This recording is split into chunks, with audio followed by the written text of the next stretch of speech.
From the Book of Judges.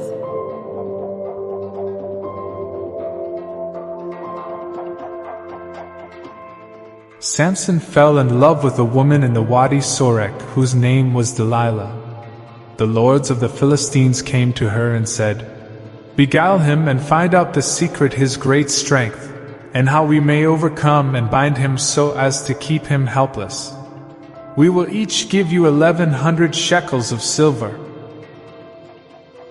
So Delilah said to Samson, "Tell me the secret of your great strength, and how you may be bound so as to be kept helpless."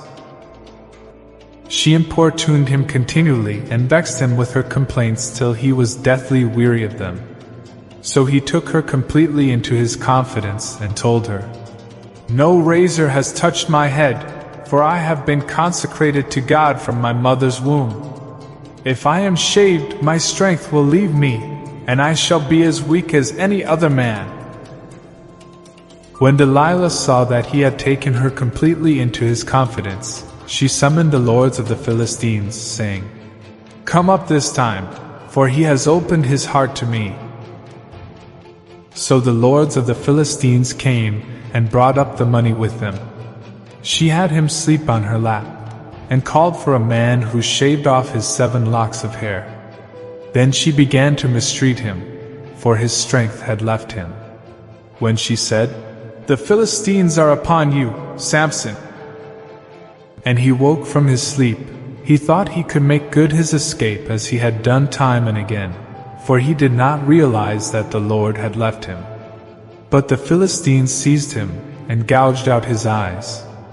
Then they brought him down to Gaza and bound him with bronze fetters, and he was put to grinding in the prison.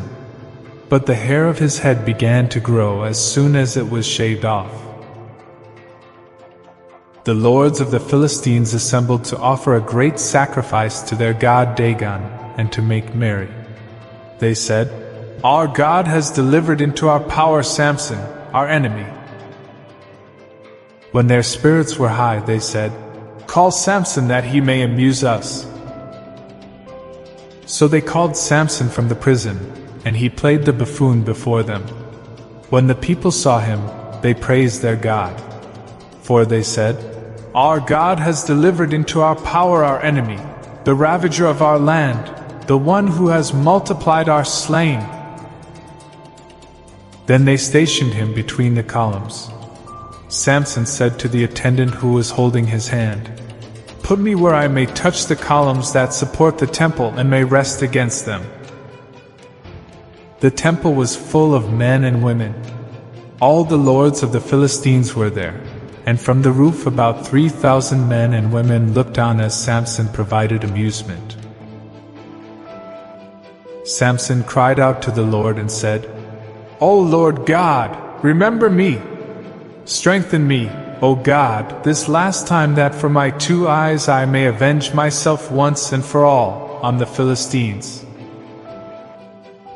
Samson grasped the 2 middle columns on which the temple rested and braced himself against them, one at his right hand, the other at his left. And Samson said, "Let me die with the Philistines." He pushed hard, and the temple fell upon the lords and all the people who were in it. Those he killed at his death were more than those he had killed during his lifetime. All his family and kinsmen went down and bore him up for burial in the grave of his father Manoah, between Zorah and Eshtaol. He had judged Israel for 20 years.